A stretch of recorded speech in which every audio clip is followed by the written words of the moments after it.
That's the thing, I mean, our brains are really wired for that hit of bad news and like, ooh, we need to find out where the lions are. And if you hear about like, yeah, somebody was nice to their dog or somebody was nice to their neighbor, we're like, yeah, where's the lion? But we also need to know that humans are good, that humans are generous, that we're kind and compassionate, and we work together. Hi, everyone. Welcome to What's on Your Feed. My guest today is Miriam. She works on communication on a scientific institute. She's a mom and she's an American living in Belgium. Thank you very much for being here, Miriam. It's very much my pleasure to be here. It's my pleasure. Yeah, no, well, we've been talking about it. Now we're actually doing it. It's great. Yeah. So, can we go through your feed? I know you're a very interesting person. Well, you have such faith. I must say, I had to think about this really hard, like what's on my feed? What do I actually watch on YouTube? Right. Because, and then I realized like, what's on our feed is like this mirror of who we are. Yeah. So all of our little various interests and sort of like being a detective in your own life. Like, what do I actually watch and what do I consume online? Super interesting.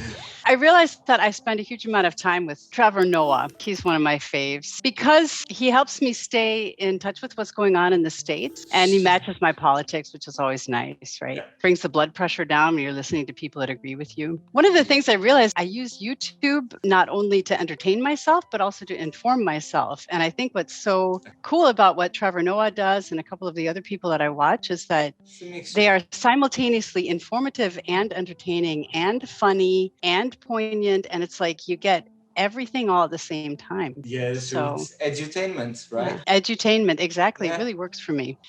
I don't know why people haven't figured out that learning is fun. Like if teachers would actually make classes interesting and entertaining, and if you could link it, because what's humor? It's like humor is the one thing we have in common, that and sex, right? Those are the two things we all have in common. And if you can find a way to bring that into what you're learning, then it goes in like nothing and it sticks because totally. Another comedian that I think is absolutely fantastic is McIntyre. He's British. He does skits, and a lot of his things are just about everyday family life. He's married, he's got kids, he goes to the dentist. It's not particularly political, but it's just everyday stuff, and it's great. He's absolutely hilarious. The one about the dentist is my particular favorite. Then another American that I like is called Amber Ruffin. She's a little manic for my taste, so like I can take her in small doses. But she's also super funny. And at the same time, she also does a bit of like what Trevor Noah does by throwing in something educational, throwing in a different perspective that you may not have thought of. I mean, I'm not watching right-wing comedians. I probably should find one to balance out my brain. I think they make it difficult. It's a stretch. Sometimes it's a stretch. I'd love to think of myself as being this incredibly open-minded person that is so tolerant and so, open to all kinds of new influences. And, we all fall into the same trap. And of course, YouTube helps us get shoved into the same little corner all the same time. So my favorite is John Oliver. What I feel with John Oliver a lot of the times is that I'm in an echo chamber. Yeah. That's my slight problem with it. I like it too much. You like it too much. You know what? I don't think there's anything wrong with that as long as you know, like, hey, I'm doing this because I like looking in the mirror and I like my ideas being confirmed. There's absolutely nothing wrong with that. It's relaxing. We can't be challenging ourselves every single minute. That's true. Yeah. Maybe as long as you watch more stuff, right? And that's what your feed is. I mean, that's what your show is all about, right? Yeah, exactly. I do think we need to be aware of when we're in our comfort zone and we like being there, and when we are stretching a little bit, and when it's just like way too much of a stretch, and just being aware, just knowing like, what, I just can't tolerate certain things. And all right. So here's the thing. Being American is rough. Looking at political humor is rough. There's a lot of harsh things going on right now. And especially being American, it's not an easy time for a lot of Americans. So I need to like go back in, and I have various ways of like going in and making myself feel good and be comfortable and making myself more sane and like having these antidotes to all of that stressful stuff going on out there. And I'm going to start by showing you what I like to do, which is baking. My first baking YouTuber is called Sally's Baking Addiction. You'll see, you can see from her graphics, it's like all super pretty and super girly, but she's this incredibly good baking teacher and her recipes are great. So via Sally, I ended up finding this lady called Erin McDowell. And here you can see Erin slaving away. Oh, so she makes it funny. She's hilarious. So she's on Food 52 and she's called Bake It Up a Notch. Okay. So there she is. There's one more. Let me show you this one. It's called Scrumdiddlyumptious. They're all about this weird food tricks, all kinds of wild and crazy things that they do with food, including you can take a comb and put it in through caramel, and you can like cover a balloon in chocolate and like pop the balloon, and then you have this is like, my God, wow. It's like blowing your mind what you can do with it. It's like people's creativity is so amazing. And that's what I love about baking, is that not only do you get to eat and it tastes good, but it's also like science and creativity, and you share it with people. So for me, that is all the good stuff.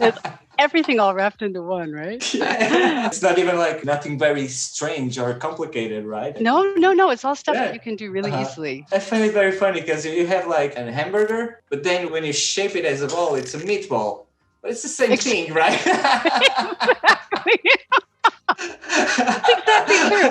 And like there are like 4 basic ingredients in baking, you've got like flour, sugar, butter, milk, eggs, and that's it. And then you can make about 150 different things, and you can shape it in all these different ways. It's a very weird and wild and wonderful food channel. I get into that. Yeah, I find that very cool. Very entertaining. I didn't check this one out myself. Yeah. I got into baking in this really big way. And I started baking everything with butter and flour and sugar, and it was all fantastic. And then I turned 50 and I started getting fat. And so then I said, maybe I need to lose weight. I'm going to try to go low carb. So there's this guy. He's called Highfalutin Low Carb. And he's probably the closest that I get to being kind of, somebody who's totally different than me. I mean, this dude is like from the southern part of the US. He's got a good southern drawl. He's super funny. And what he does is he tests different recipes so that, everybody's like, oh, this is the best low carb bread on the internet. This is the best low carb cinnamon roll, whatever. And he's like, okay, so let's test it. Let's try it all. And he is incredibly entertaining. Then, like I said before, being American can be actually being alive in 2021 can be kind of depressing. And I don't like being depressed for very long. So I get hits of optimism and spiritual inspiration in all kinds of different ways. And one of my major favorites are these guys called Future Crunch. And their whole deal is they put out this newsletter, and they have shows that they put on and public speaking. And it's all about optimism based on technology and finding good news from the internet. They have a section in their newsletter called Indistinguishable from Magic.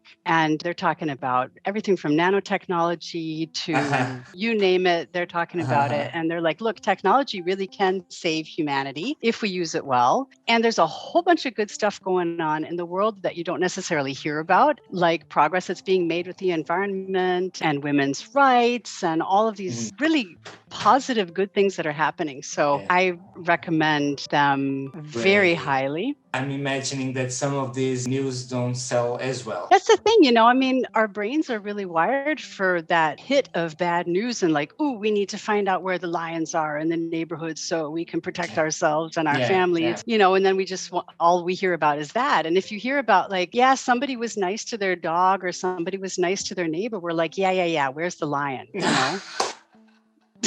But we also need to know that humans are good, that humans are generous, that we're kind and compassionate, and we work together. And science actually shows that we work together more than we work against each other. But you would not know that by reading the news. So this is a little sunshine on the newsfeed. Definitely. So here, Amanda Gorman is one of my true inspirations right now. I don't know how she does it, but every time I see her read a poem, I just burst into tears. And it's it's amazing. I don't know what it is about she's, she's just an amazing person. Uh-huh. And there's something about the way that she uses words that gets past my conscious mind into my unconscious and does something in there.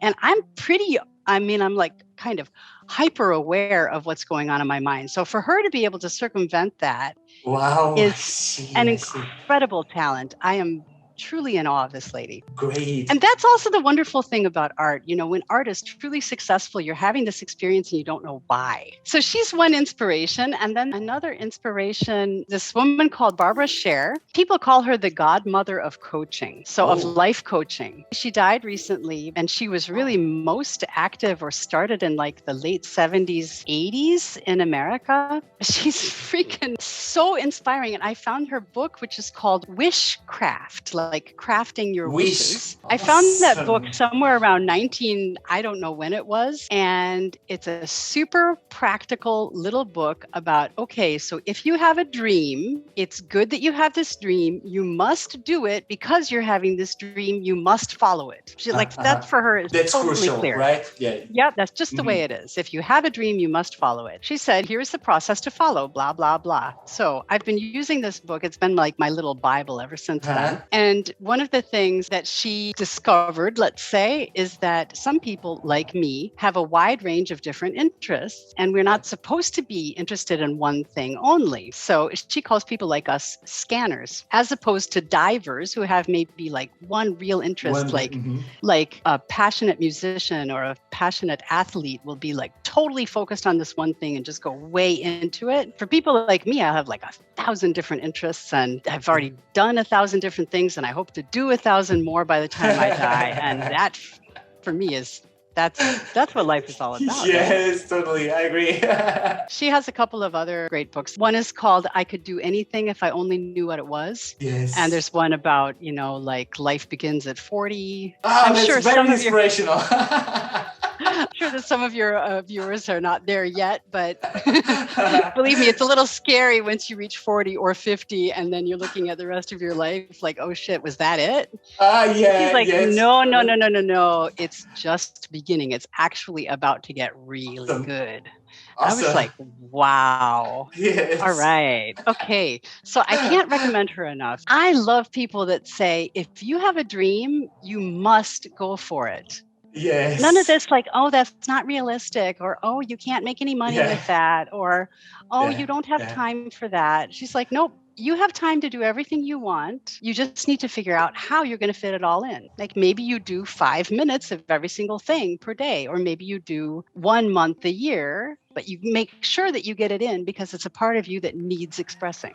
She's totally, I get so happy when I think about her. Amazing. Thank you for sharing this. Gladly. So that's my, yay, I'm going out in the world person. And then my, oh shit, I've been out in the world too much person. Then I go to Plum Village and I settle down with Thich Nhat Hanh and his followers. This is Buddhism. Oh, yes, it is. And this is about sanity and reality and just settling down and becoming calm and going slow and all of the things that we don't normally do in our lives. The thing I really like about Thich Nhat Hanh, it's about his particular approach to Buddhism, let's say. He was like, you know what? It's not something that you can only do with your butt on a meditation cushion. This is something you can take into every single aspect of your life. Every step that you take, every dish that you wash, every time you sit down at your computer, or every conversation that you're having, those are all opportunities to be in a meditative state of mind and connected with yourself and with people around you and with the world, instead of this totally disconnected reality that we often live in, which is causing us a lot of suffering. The things that I've taken away from Buddhism, and particularly from Thich Nhat Hanh's teachings, are that our suffering is caused by not being in reality. We are suffering because we're thinking about the future and in some fantasy world about a fantasy conversation or a fantasy fear that we're having or something that isn't real. Or we're spending lots of time in the past about things we can't change. Or we're in the present, but we're not actually in the present. We're like looking around or being with a person, but we're actually more inside of our own head, talking to ourselves and thinking that we're actually talking to another person. Right. So now then, when I'm in my professional life, this is a new category, audiovisual production. PremiumBeat has a channel and it has really, really good tutorials. I didn't know that at all. Yeah. I find myself also browsing through this channel sometimes, like, I don't know much about After Effects, for example. I usually work in Premiere Pro. And so I like to come here and sort of like sniff around. Like, what are the things that I don't know? What do I not know that I don't know, you know? Yes. And when it comes to making videos, that realm is really gigantic. It's always expanding. We do need to make the top 5. So we'll put Barbara Sher. She's been a huge influence in my life, and her channel is really kind of the tip of the iceberg. Michael McIntyre, so funny, mundane, everyday, completely hilarious British comedian. My baking lady, Erin McDowell from Food 52. She is the perfect combination of being an incredibly clear teacher and being super funny and 100% herself. And I love people that are just themselves. Future Crunch, love them. And then number 1 is The Daily Show with Trevor Noah. You've been balancing everything out, right? Baking and low carbs, humor on politics, and also the good news from Future Crunch, the flow of new ideas, and then the Buddhism to calm you down and get me back to reality. Yeah. So that kind of gives you a little taste of what's going on in Miriam's brain. Yes, thank you so much. It's such a pleasure. It's really fun to be able to share these things with you, and this is going to be seen by more than one human. Maybe 4 or 5. Okay, that I can handle. I can do that at a party. Exactly. Okay. Take care, Miriam. Bye. Alrighty. Thank you for everything. Bye-bye. Okay, bye. Alrighty, talk soon. Bye. Yeah, this has been a really interesting experience, very enriching. So I'm very glad. Yeah, every time you do this, like I said, it's had this influence on our real life too. That's a bit unexpected. I started this thinking this would be like just some YouTube suggestions, like fun, but it's been a little deeper than I expected, which is amazing. I mean, the guests make the show, so I think it's our humanity that makes this show, really. Yeah. Humans are so interesting. And I think if people watch your show looking for the similarities as well as the differences, then we're all, like I said to you on email, we're all going to find something, some point of contact that we have with each other. Some little gem. To me, that is the key for living with diversity. Yeah. If we can find that piece that we all have in common and build on that instead of looking at all of our differences and rejecting each other because of those differences,